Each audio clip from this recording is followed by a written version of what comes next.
अब हमें जो हेडिंग पढ़ना है वह है प्रतिरोधकों के निकाय का प्रतिरोध, यानी कि प्रतिरोधक जो दिए हुए हैं उनके निकाय को किस प्रकार से उनका प्रतिरोध जोड़ सकते हैं। आपको पता है कि प्रतिरोध जो होता है किसी चालक का वह गुण होता है जो कि उसमें प्रवाहित होने वाली विद्युत धारा का विरोध करता है। अब हम देखते हैं कि प्रतिरोधों को किस प्रकार से संयोजित कर सकते हैं, यानी कि जोड़ सकते हैं जब किसी परिपथ में एक या एक से अधिक प्रतिरोधी दिए गए हों, और उनका उपयोग किस प्रकार किया जा सकता है और उनसे क्या लाभ उठाया जा सकता है।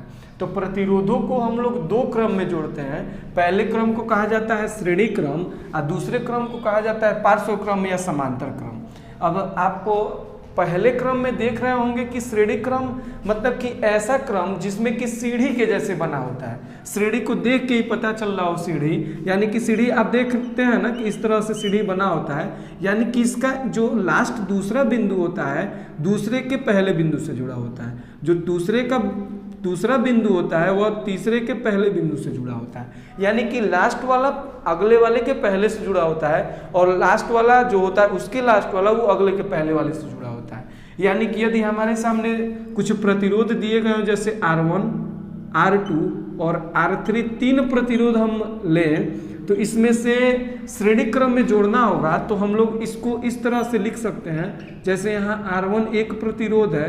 अब इसके R1 के लास्ट सिरे को R2 के पहले सिरे से यहाँ पे जोड़ देते हैं और फिर यहाँ पे, और R3 के पहले सिरे को R2 के दूसरे सिरे से जोड़ देते हैं। इस प्रकार से इसमें अब एक सेल, एक बैटरी को, और इसमें हम लोग बैटरी को लगा के और इसके बाद इस परिपथ को पूरा कर देते हैं। इसको कहा जाता है श्रेणी क्रम। यदि हम इसको डिफाइन करें तो लिख सकते हैं कि जब पहले प्रतिरोध का दूसरा सिरा दूसरे प्रतिरोध के पहले सिरे से जुड़ा होता है तो इस प्रकार के प्रतिरोधों के संयोजन को श्रेणी क्रम संयोजन कहते हैं। अब इसमें आप देख भी रहे हैं कि जो पहले का दूसरा सिरा है वह दूसरे के पहले सिरे से जुड़ा हुआ है, इस तरह करके। और इसका जो सूत्र होता है यदि प्रतिरोधों के संयोजन का, तो हम लोग कुल प्रतिरोध निकालते हैं R equal to R1 plus R2 plus R3। मैं इसके थोड़े से बाद में आपको बता रहा हूँ कि ये R equal to R1 plus R2 plus R3 आया कहाँ से है। इसके बाद थोड़ा सा हम लोग देख लेते हैं पार्श्व क्रम या समांतर क्रम। समांतर क्रम आप देख रहे हैं कि समांतर क्रम में किसी वस्तु को रखना होता है, तो कोई वस्तु जैसे आप देख रहे हैं तीनों रेखाएं एक दूसरे के समांतर में है, तो इसको यदि हम लोग प्रतिरोध बनाए तो यहाँ पे यदि हम R1 लिख देते हैं, यहाँ पे R2 लिख देते हैं, यहाँ पे R3 लिख देते हैं, तो इसको कहेंगे कि ये समांतर क्रम में है। लेकिन इसको समांतर क्रम में पूर्ण करने के लिए इसके सभी प्रतिरोधों के पहले सिरे को एक बिंदु से तथा दूसरे सिरे को दूसरे बिंदु से जोड़ देते हैं, तो कहते हैं कि यह समांतर क्रम में है। इस परिपथ को यदि पूरा करें तो हम इस प्रकार से यहाँ पे एक बैटरी, यहाँ पे एक बैटरी लगा के और इस परिपथ को पूर्ण कर सकते हैं। तो आप देख रहे हैं कि समांतर क्रम में ये एक दूसरे के समांतर होते हैं, इसको समांतर क्रम कहते हैं। यदि इसको डिफाइन करें तो कह सकते हैं कि कुल प्रतिरोध का पहला सिरा एक बिंदु से तथा दूसरा सिरा दूसरे बिंदु से एक साथ जुड़ा होता है। इस प्रकार के संयोजन को पार्श्व क्रम संयोजन या समांतर क्रम संयोजन कहते हैं। इसके कुल प्रतिरोध का प्रतिरोध होता है 1/R equal to 1/R1 plus 1/R2 plus 1/R3। यह 1/R equal to 1/R1, 1/R2 और 1/R3 किस तरह होता है, इसको भी अब हम लोग चलते हैं श्रेणी क्रम को एक डिटेली रूप से पढ़ लेने और समांतर क्रम को एक डिटेली रूप से पढ़ लेने, क्योंकि अब हमें इसमें बहुत कुछ पढ़ना हुआ है। और इसके बाद पढ़ने के बाद हमें कुल प्रतिरोध निकालना है और इससे संबंधित कुछ न्यूमेरिकल्स को सॉल्व करना है, तब जाके प्रतिरोधकों की निकाय का प्रतिरोध श्रेणी क्रम संयोजन। मैं आपके सामने एक परिपथ बनाया हुआ हूँ जिसमें कि R1, R2 और R3 तीन प्रतिरोध लगा हुआ है। अब यदि R1, R2 और R3 तीन प्रतिरोध लगा हुआ है, यदि इसमें विद्युत धारा का प्रवाह इस तरफ से है, इसमें I विद्युत धारा प्रवाहित होती है और इसके सिरों के बीच विभवांतर भी है, तो मैं आपको बताऊं कि इसमें आपको फार्मूला मैं बता चुका हूँ कि R इक्वल टू होता है R1 plus R2 plus R3, यानी कि अब इसमें R1 plus R2 plus R3 इसके प्रतिरोधों का संयोजन किस प्रकार से होता है। तो इसको जानने के लिए आपको दो बातों को बहुत अच्छे से याद करना है कि सबसे पहली बात कि श्रेणी क्रम में विभवांतर का मान हमेशा बदलता रहता है। विभवांतर का मान बदलता रहता है। जैसे बदलता रहता है का मतलब है कि इसमें विभवांतर जैसे प्रतिरोध के पास जाता है, इस प्रतिरोध पे दूसरा विभवांतर होगा। जैसे V1 है, इस प्रतिरोध पे V2 होगा और इस प्रतिरोध पे V3 होगा। और इसमें जो दूसरा बात आपको जानना है कि विद्युत धारा समान रहता है, यानी कि विद्युत धारा जो भी बहता है उसमें विद्युत धारा का मान कभी भी नहीं बदलता है, न विद्युत धारा बदलेगा और इसमें विभवांतर का मान हर समय बदलता रहता है। अब जैसे यदि आप देख रहे हैं कि विभवांतर हर समय बदलता रहता है, यानी कि V बराबर हम लिख सकते हैं, जैसे जो विभवांतर यहाँ से गुजर रहा है, इस बैटरी में जो विभवांतर है वह यहाँ भी विभवांतर उतना ही आएगा, लेकिन यहाँ V1 हो जाएगा, यहाँ V2 हो जाएगा, यहाँ V3 हो जाएगा। इसलिए V इक्वल टू लिख देते हैं V1 plus V2 plus V3। अब इसमें विभवांतर जो है इन तीनों के योग के बराबर विभवांतर है। अब हम ओम के नियम से जानते हैं कि होता है V इक्वल टू IR। अब यहाँ पे IR जो है, अब इसके सिरों के बीच विभवांतर V1 V2 V3 है और प्रतिरोध R1 R2 और R3 है, लेकिन हमको पता है कि विद्युत धारा समान रहता है, यानी कि विद्युत धारा I का I ही रहेगा। इस तरह V इक्वल टू हम लोग लिख सकते हैं IR बराबर, अब V1 के जगह पे लिख सकते हैं IR1 प्लस V2 के जगह पे लिख सकते हैं IR2 प्लस V3 के जगह पे लिख सकते हैं IR3। यदि हम लोग इस दाहिने पक्ष में I को कॉमन करें, क्योंकि I तीनों में दिख रहा है, तो हो जाएगा IR equal to I into R1 plus R2 plus R3। अब यदि यहाँ तो हमारे सामने आ जाता है R equal to R1 plus R2 plus R3। इस तरह करके हम लोग यहाँ पे R equal to R1 plus R2 plus R3 का मान निकाल लेते हैं। इसके बाद इससे संबंधित जितने भी प्रश्न आएंगे इनको हम लोग बनाते रहेंगे। मैं एक प्रश्न आपको बता दे रहा हूँ कि विद्युत परिपथ में किसी भी फ्यूज को श्रेणी क्रम में जोड़ा जाता है। जितने भी फ्यूज होते हैं उनको श्रेणी क्रम में हम लोग जोड़ते हैं। जैसे श्रेणी क्रम जो फ्यूज आपको पता ही है कि ये ज़्यादा वोल्टेज आता है तो फ्यूज जल जाता है, उसी को कहते हैं फ्यूज, और उसको श्रेणी क्रम में जोड़ा जाता है। अब हम लोग देख लेते हैं, सामने एक विद्युत परिपथ बनाया हुआ हूँ जिसमें कि R1, R2 और R3 तीन प्रतिरोधों को समांतर क्रम में जोड़ा हुआ हूँ। अब इसमें आपको मैं बता चुका हूँ कि इसका जो संयोजन का कुल प्रतिरोध होता है 1/R equal to 1/R1, 1/R2 और 1/R3।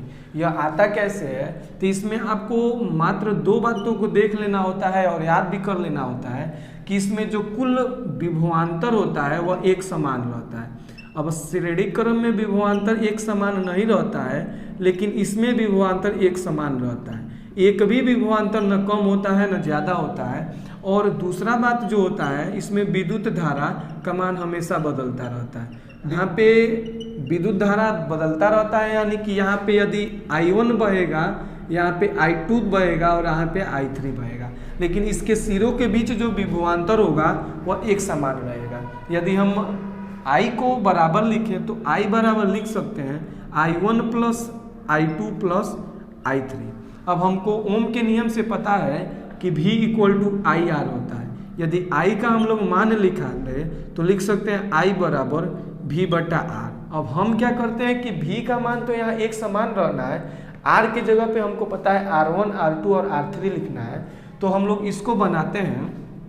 तो इसमें मान रखने पे इसको बनाते हैं और इसको में मान रखने पे यह लिख सकते हैं कि V/R I के जगह पे, क्योंकि I के जगह पे V/R लिखा जा सकता है, और I1 के जगह पे V/R1 प्लस I2 के जगह पे V/R2 प्लस I3 के जगह पे V/R3 लिख सकते हैं। यदि इसमें भी V ऊपर कॉमन है, यदि कॉमन कर रहे हैं हम लोग तो लिख सकते हैं V/R equal to V into 1/R1 plus 1/R2 plus 1/R3। अब यहाँ पे आप देख रहे हैं कि भी यहाँ भी और यहाँ भी, यदि इसको कॉमन करके काटने के बाद हम देख सकते हैं 1/R equal to 1/R1 plus 1/R2 plus 1/R3 हो जाता है। अब यहाँ पे इन श्रेणी क्रम और समांतर क्रम के दोनों फार्मूले को प्रूव कर चुके हैं हम लोग। अब कुछ ऐसे प्रश्न इससे पूछे जाते हैं, जैसे आपके सामने भी एक प्रश्न आया होगा, पहले मुर्गी आया कि पहले अंडे आया। इसी तरह करके ये मुर्गी अंडा का प्रश्न भी इसमें भी पूछा जाता है कि हम लोग जो विद्युत परिपथ होता है उसमें हमारा जो घरेलू विद्युत यंत्र है उसको किस क्रम में जोड़ते हैं। अच्छा, ऐसे भी लोग पूछते हैं कि श्रेणी क्रम में उसको क्यों नहीं जोड़ा जाता है। तो हम इसको इस प्रकार से कह सकते हैं कि यदि किसी विद्युत परिपथ को श्रेणी क्रम में जोड़ा जाए तो उसमें एक समान विद्युत धारा प्रवाहित होगी। मान लीजिए कि यहाँ यदि श्रेणी क्रम में हम लोग किसी को लगा रहे हैं हम लोग, तो मान लीजिए यहाँ पे एक बल्ब लगा दिया गया, यहाँ पे पंखा लगा दिया गया और इस क्रम में यहाँ पे मान लीजिए फ्रिज लगा दिया गया।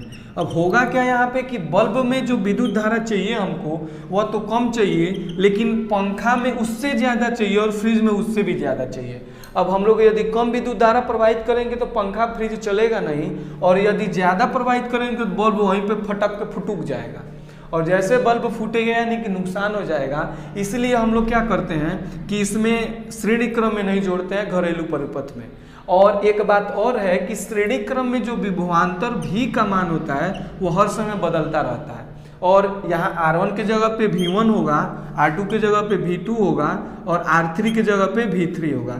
और हमको पता है कि हमारे देश में जो विभवांतर है वह 220 वोल्ट ही आता है, 220 वोल्ट से कम ज़्यादा नहीं होता है, कम ज़्यादा नहीं दिया जाता है। इसीलिए हम लोग किसी घरेलू विद्युत परिपथ के यंत्रों को क्या करते हैं कि श्रेणी क्रम में नहीं जोड़ते हैं, उसको जोड़ा जाता है समांतर क्रम में। अब देखिए समांतर क्रम में जोड़ने से क्या फ़ायदा है कि इसमें जो विद्युत धारा है इसमें दूसरी जाएगी, इसमें दूसरी जाएगी, इसमें दूसरी जाएगी, जिससे कि ये बल्ब है यदि तो आराम से जलेगा, यह फ्रिज है तो वह अपने हिसाब से जलेगा, और यदि यह पंखा है तो यह अपने हिसाब से जलेगा। और इसमें जो विभवांतर है वह 220 वोल्ट ही होगी, क्योंकि बल्ब को भी 220 वोल्ट का विभवांतर चाहिए, फ्रिज को भी 220 वोल्ट का विभवांतर चाहिए और पंखा को भी 220 वोल्ट का विभवांतर चाहिए। और मैं आपको फ्यूज का प्रश्न तो बता ही चुका हूँ कि उसको श्रेणी क्रम में जोड़ा जाता है। अब चलते हैं, इससे संबंधित कुछ न्यूमेरिकल्स हैं उसको सॉल्व कर लेते हैं, इसके बाद ये टॉपिक खत्म होता है। न्यूमेरिकल बहुत इंपॉर्टेंट है, यदि न्यूमेरिकल आप नहीं देखे हुए हैं तो देख लीजिए, नहीं तो न्यूमेरिकल छूट जाएगा। इससे न्यूमेरिकल जरूर पूछता है। इसमें हमारे सामने दिया हुआ है कि एक विद्युत लैंप जिसका प्रतिरोध 20 ओम तथा एक 4 ओम का प्रतिरोध का चालक 6 वोल्ट की बैटरी से चित्र के अनुसार जुड़ा हुआ है। जैसे आप यहाँ देख रहे हैं कि श्रेणी क्रम में दो प्रतिरोध, एक 4 ओम का और एक 20 ओम का, एक 6 वोल्ट के बैटरी के साथ जुड़ा हुआ है। अब इससे हमको 3 प्रश्न पूछा हुआ है। पहला है परिपथ का कुल प्रतिरोध ज्ञात कीजिए, और दूसरा है परिपथ में प्रवाहित विद्युत धारा का मान ज्ञात कीजिए, और तीसरा है विद्युत लैंप तथा चालक के सिरों के बीच विभवांतर परिकलित कीजिए। अब सबसे पहले प्रश्न को हल करने से पहले हम लोग क्या करते हैं कि जो दिया हुआ है हमारे सामने उसको लिख लेते हैं। अब यहाँ पे 2 प्रतिरोध दिया हुआ है, एक प्रतिरोध है R1, दूसरा प्रतिरोध है R2। तो हम लोग मान लेते हैं कि R1 बराबर 4 ओम और R2 बराबर दिया हुआ है 20 ओम, और हमारे सामने जो दिया हुआ है वह है कि विभवांतर है 6 वोल्ट का, यानी कि V मान लेते हैं 6 वोल्ट का। अब आप देख रहे हैं कि पहला प्रश्न पूछा हुआ है कि परिपथ का कुल प्रतिरोध ज्ञात कीजिए। तो हम लोग यहाँ लिखेंगे पहला, अब प्रतिरोध जो है श्रेणी क्रम में लिखेंगे, श्रेणी क्रम में प्रतिरोध जुड़ा हुआ है। तो जब प्रतिरोध श्रेणी क्रम में जुड़ा है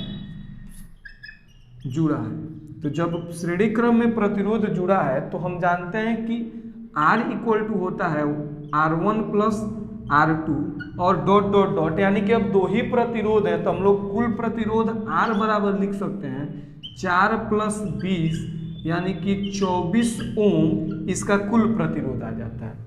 दूसरा प्रश्न पूछा हुआ है कि परिपथ में प्रवाहित विद्युत धारा का मान ज्ञात कीजिए। अब हमको पता है कि यदि श्रेणी क्रम में प्रतिरोध जुड़े हुए हैं तो उनमें एक समान विद्युत धारा प्रवाहित होती है। तो हम लिख सकते हैं दूसरा प्रश्न का उत्तर, हम जानते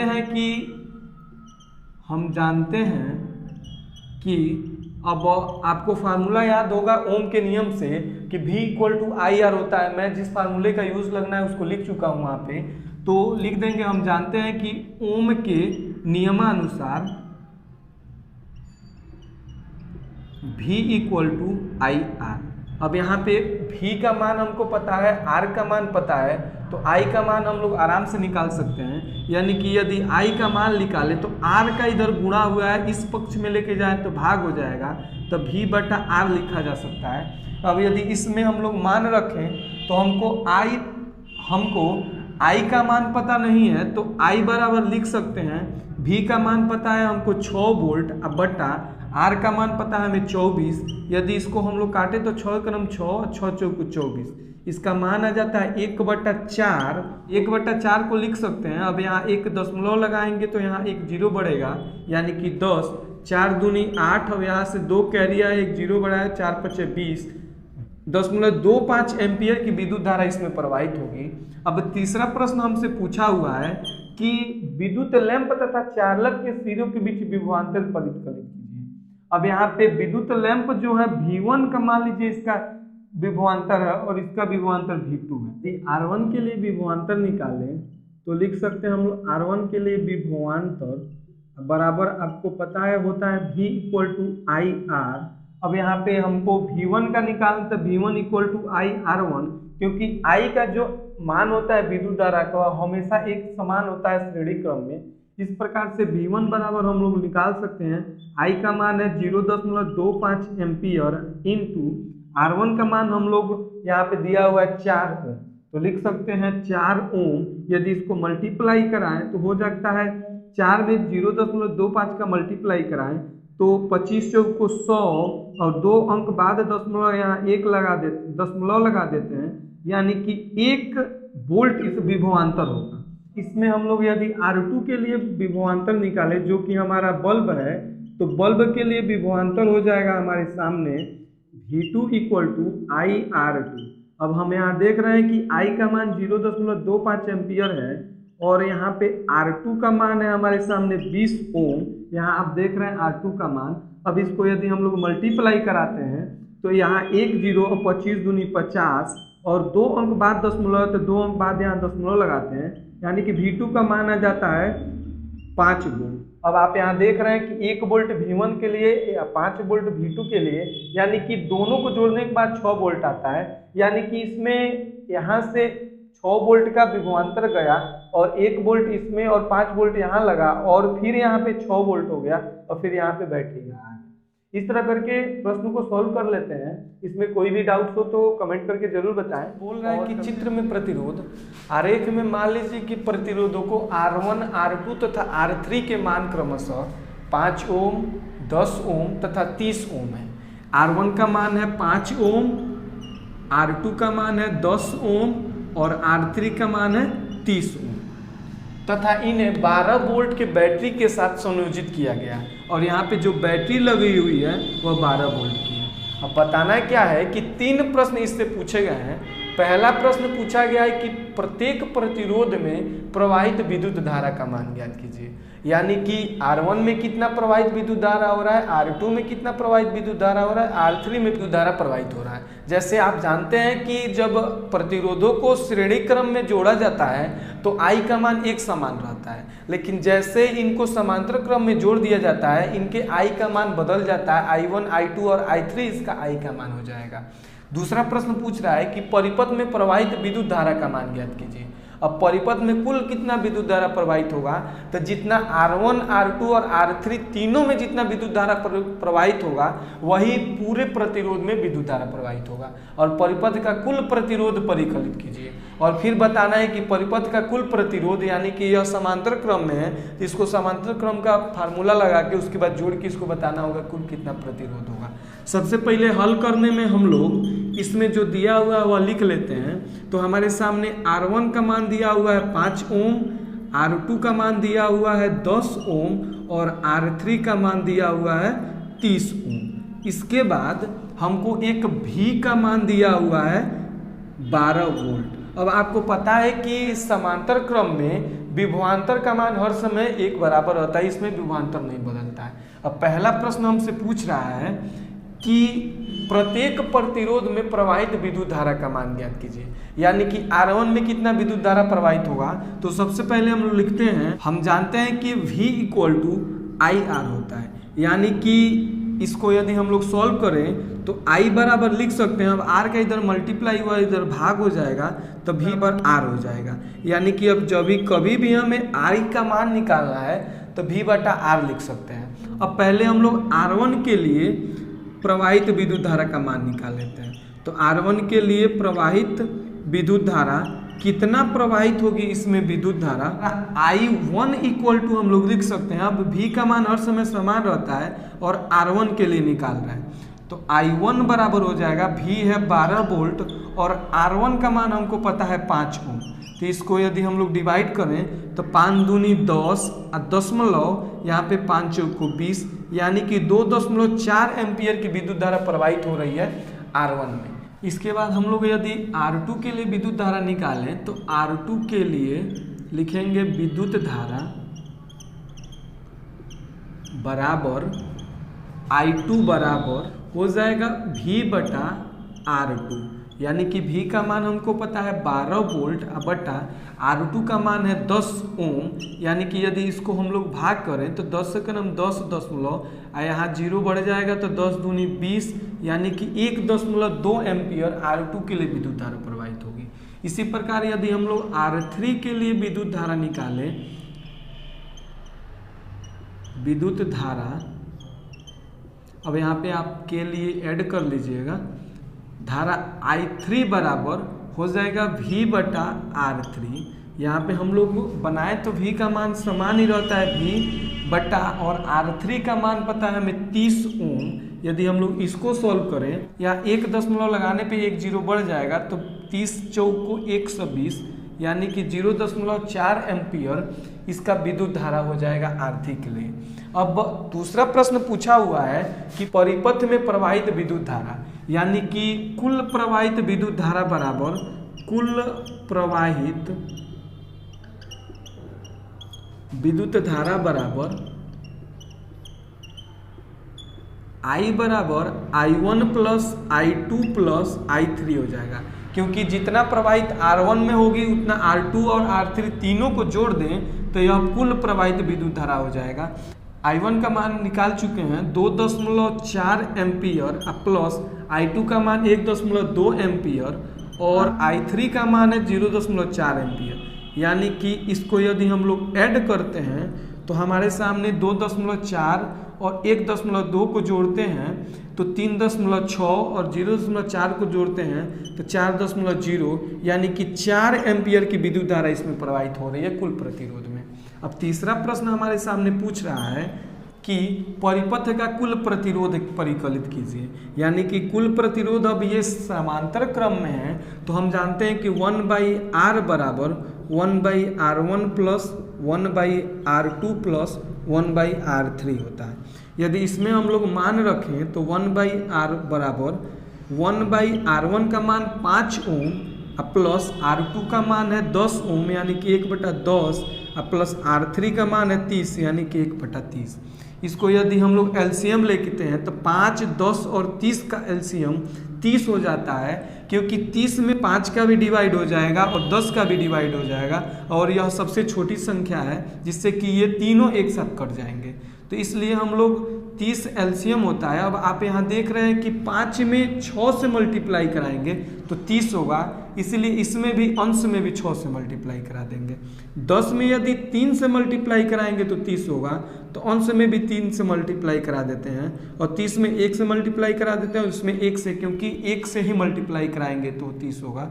इस तरह यदि 30 हर में लिखते हैं तो हो जाता है 6 क्रम 6 प्लस 3 क्रम 3 प्लस 1, यदि इसको ऐड करें तो 6 3 9 1 10, यानी कि 10/30 1/R का मान आ गया। यदि इसको काट दें तो 1 0 से 1 0 कट जाएगा, तो इसको अब क्रॉस मल्टीप्लाई कराने पे इस 3 में 1 का मल्टीप्लाई कराने पे और R में 1 का, तो R बराबर 3 ओम इसका कुल प्रतिरोध हो जाएगा। यानी कि इसका प्रतिरोधों को यदि एक साथ जोड़ दिया जाएगा तो कुल प्रतिरोध का मान 3 ओम हो जाएगा।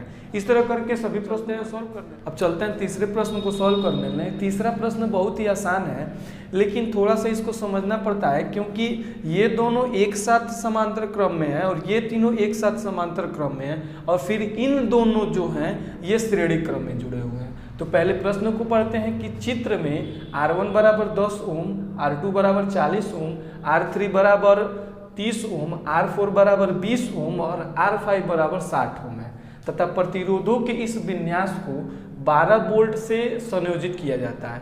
अब R1 का मान आपको दिया हुआ है 10 ओम, R2 का मान आपको दिया हुआ है 40 ओम, R3 का मान आपको दे दिया है 30 ओम और R4 का मान आपको दे दिया है 20 ओम और R5 का मान है 60 ओम। और जो ये बैटरी है वह 12 वोल्ट के बैटरी से जुड़ा हुआ है। अब इसको बनाने के लिए आप देख रहे हैं कि R1 और R2 समांतर क्रम में जोड़े गए हैं, तथा ये R3, R4 और R5 एक साथ समांतर क्रम में जोड़े गए हैं, और R1 और R2 का जो एक साथ संयोजन है श्रेणी क्रम में जुड़े हुए हैं। लेकिन इसको यदि मैं अलग से अभी चित्र बनाऊंगा तो आपको सब एक साथ क्लियर हो जाएगा। जैसे आप यहाँ देख सकते हैं कि यदि यह परिपथ आ रहा है और इसमें R1 और R2 दो यहाँ प्रतिरोध आपको दिख रहा है, R1 और R2, और फिर क्या किया गया है, इसी को श्रेणी क्रम में 3 प्रतिरोध लगा दिया गया है, जिसको आप आराम से देख सकते हैं। ये है R3, ये है R4 और ये है R5। अब इन दोनों को, यानी कि यदि इन दोनों का कुल प्रतिरोध R डैश निकाल दें और इन तीनों का कुल प्रतिरोध R डैश डैश निकाल दें और इन दोनों को फिर हम लोग क्या करें कि श्रेणी क्रम में जोड़ दें, तो फिर कुल प्रतिरोध हमारे सामने आ जाएगा।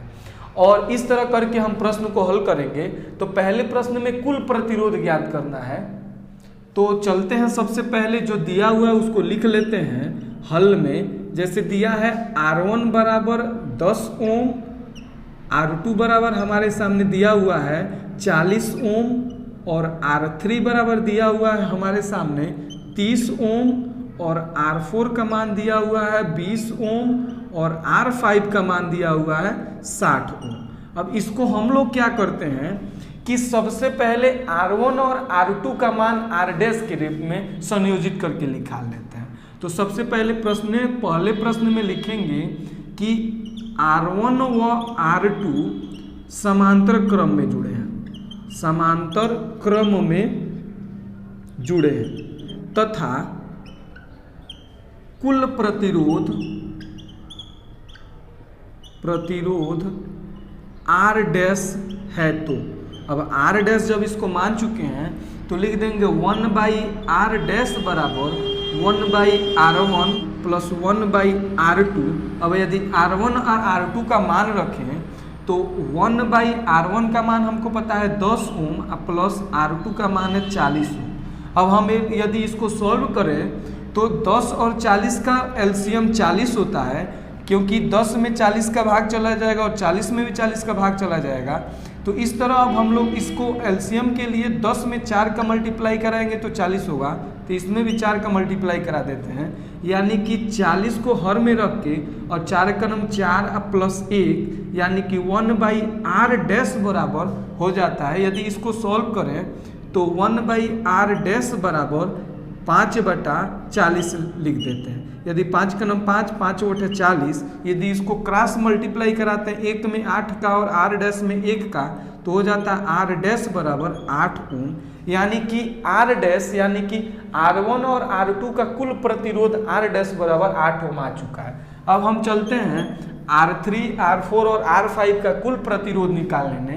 तो लिखते हैं R3, R4 तथा R5 समांतर क्रम में जुड़े हैं, क्रम में जुड़े हैं, तथा इनका कुल प्रतिरोध R डैश डैश जाता है। तो अब देखिए जब R डैश डैश हो जाता है तो हम लोग लिख सकते हैं 1/R डैश डैश बराबर 1/R3 plus 1/R4 plus 1/R5। अब यदि हम लोग इसका मान रखें तो 1/R3 का मान हमको 30 दिया हुआ है और 1/R4 का मान दिया हुआ है 20 प्लस 1/R5 का मान दिया हुआ है 60। अब हम यदि 30, 20 और 60 का एलसीएम निकालें तो आप देख सकते हैं कि 30, 20 और 60 का एलसीएम 60 होता है, यानी कि 30 में 2 से मल्टीप्लाई कराएंगे तो 60 होगा, तो अंश में भी 2 से मल्टीप्लाई करा देंगे। यदि 20 में 3 से मल्टीप्लाई कराएंगे तो 60 होगा, तो 3 से मल्टीप्लाई करा देते हैं। इस प्रकार 2 एकम 2 प्लस 3 एकम 3 प्लस 1 गया, और इस तरह इसको यदि हम लोग ऐड करते हैं तो 1/R डैश डैश बराबर हो जाता है 3 2 5 1 6, यानी कि 6/60, यानी कि 6 क्रम 6 14 में 60, यानी कि क्रॉस मल्टीप्लाई कराते हैं R डैश डैश में 1 से, तो R डैश डैश अब बराबर 1 में 10 से तो 10 ओम हो जाता है। अब R और R डैश डैश यहाँ आप देख सकते हैं कि R डैश और R डैश डैश श्रेणी क्रम में जुड़े हैं, तो इस तरह लिखेंगे हम लोग R डैश तथा R डैश डैश श्रेणी क्रम में जुड़े हैं, क्रम में जुड़े हैं। तो इस प्रकार R बराबर R dash plus R dash dash, यानी कि कुल प्रतिरोध का मान आ जाएगा। R डैश का मान है 8 ओम प्लस 10 ओम, यानी कि हम लोग R बराबर निकालते हैं तो R बराबर हो जाता है 8 और 10 18 ओम, यानी कि कुल प्रतिरोध इन परिपथ में 18 ओम का होगा। और इसके बाद जो दूसरा प्रश्न हमारे सामने पूछा हुआ है कि परिपथ में प्रवाहित कुल विद्युत धारा का मान ज्ञात कीजिए। तो कुल विद्युत धारा यानी कि हम जानते हैं कि ओम के नियम के अनुसार V = IR होता है। अब यहाँ पे यदि हम लोग I का मान निकालें तो I बराबर हो जाएगा, अब R का इधर भाग होगा तो इधर गुणा हुआ इधर भाग हो जाएगा, तो V/R हो जाएगा। अब हम लिख देते हैं I बराबर V का मान हमको दिया हुआ है कि 12 वोल्ट के बैटरी से जोड़ा गया है। यहाँ पे V बराबर नहीं लिखा हुआ हूँ, 12 वोल्ट आप लिख लीजिएगा 12 वोल्ट। अब 12 वोल्ट यानी कि 12 बटा और प्रतिरोध का मान है कुल प्रतिरोध 18 ओम, यानी कि 18। अब I बराबर हो जाएगा, यदि हम लोग इसको सॉल्व करते हैं तो 1 दशमलव यहाँ उतारते हैं तो 0 बढ़ेगा, यानी कि 18 छक्के 108 और फिर 12 हो जाता है, 18 छक्के 108 18 छक्के 108, इसको बढ़ाते जाएंगे इतना ही होगा, यानी कि I बराबर लिख सकते हैं 0.67 एम्पियर का विद्युत धारा इसमें प्रवाहित होगा। इस प्रकार करके आप किसी भी प्रश्नों को आसानी से बना सकते हैं, और उनको बस अच्छे से देख लीजिएगा कि किस क्रम में है, समांतर क्रम में है कि श्रेणी क्रम में है, और आपको चित्र की भली भांति, यदि न हो ऐसा तो एक रफ चित्र अपना बना लीजिएगा और फिर समझ के आप अच्छे से प्रश्न को सॉल्व कर लीजिएगा। चलते हैं अब देखते हैं चौथे प्रश्न में। ये प्रश्न बहुत ही छोटा है लेकिन समझने वाला प्रश्न है।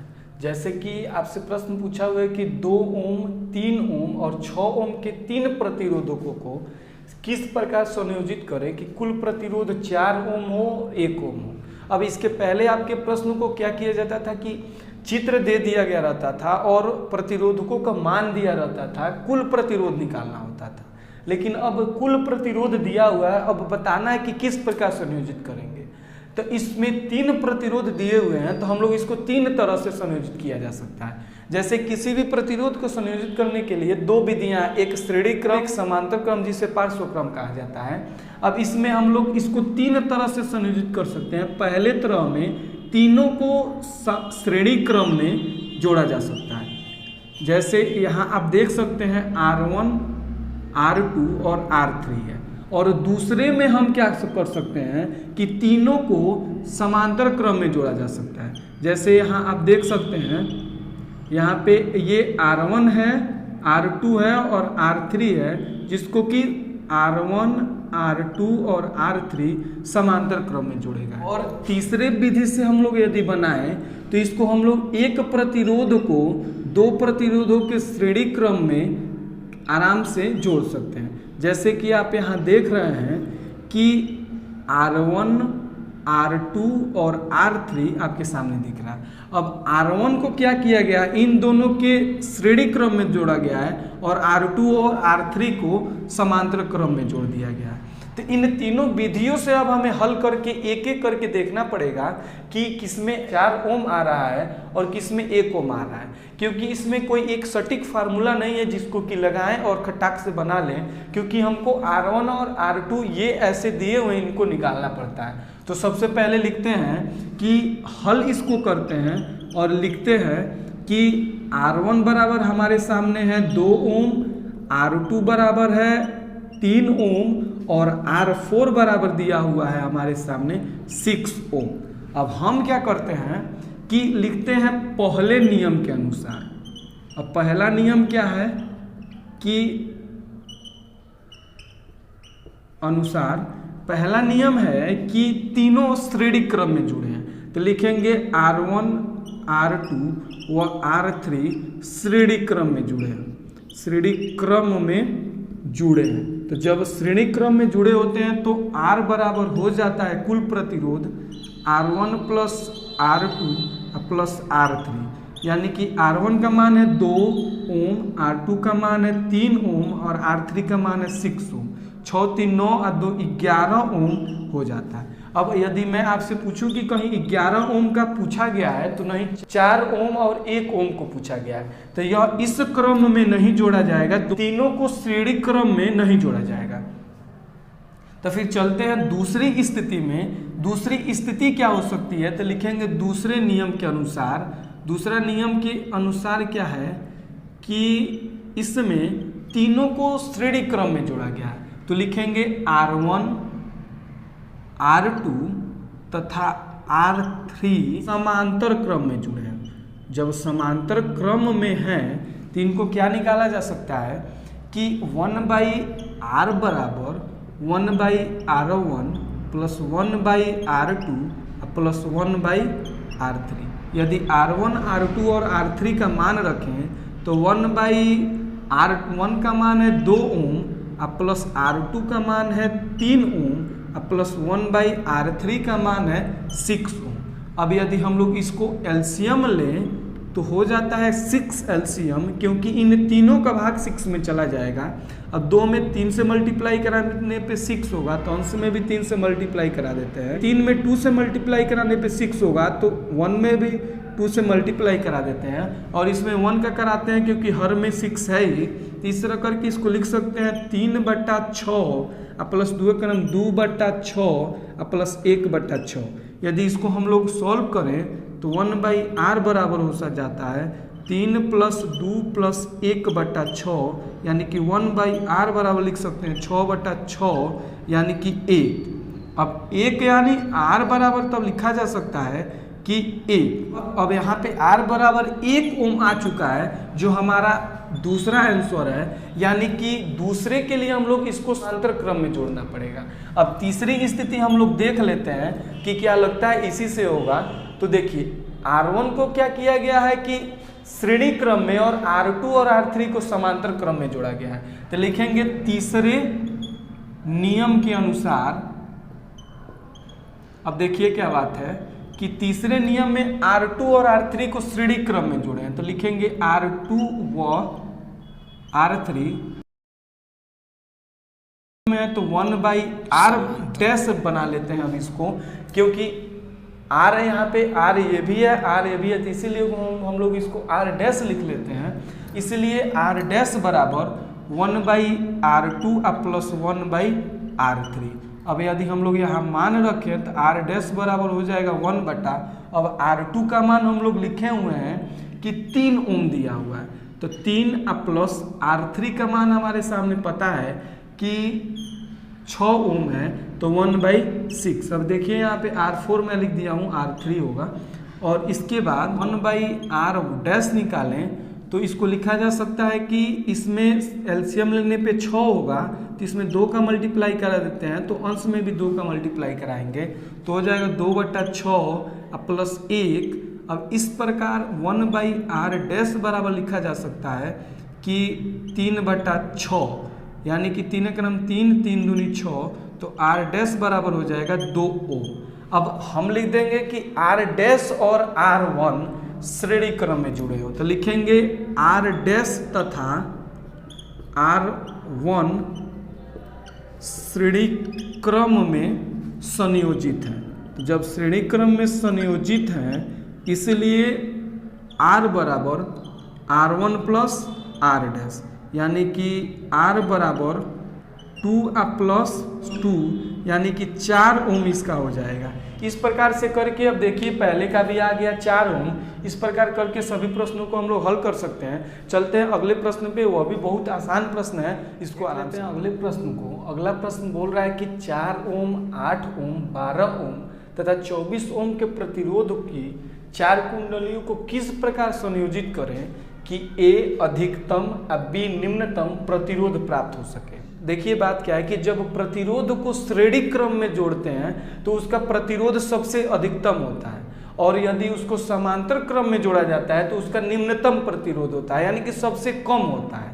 तो इस तरह पूछा हुआ है कि पहला अधिकतम कितना होगा, तो R1 का मान है 4 ओम, R2 का मान है 8 ओम, R3 का मान है 12 ओम और R4 का मान है 24 ओम। अब हम लोग लिखेंगे अधिकतम प्रतिरोध के लिए यहाँ श्रेणी क्रम में जोड़ेंगे, क्रम में जोड़ेंगे।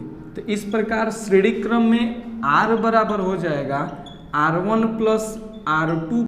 अब इसमें निम्नतम के लिए समांतर क्रम में जोड़ के और निकाल सकते हैं और अधिकतम के लिए श्रेणी क्रम में जोड़ सकते हैं। अब इस प्रश्न को आंसर जितना है उसे मुझे कमेंट करके बताइएगा। मिलते हैं अगले टॉपिक्स पे। वीडियो अच्छा लगा हो तो लाइक करें, शेयर करें और चैनल को सब्सक्राइब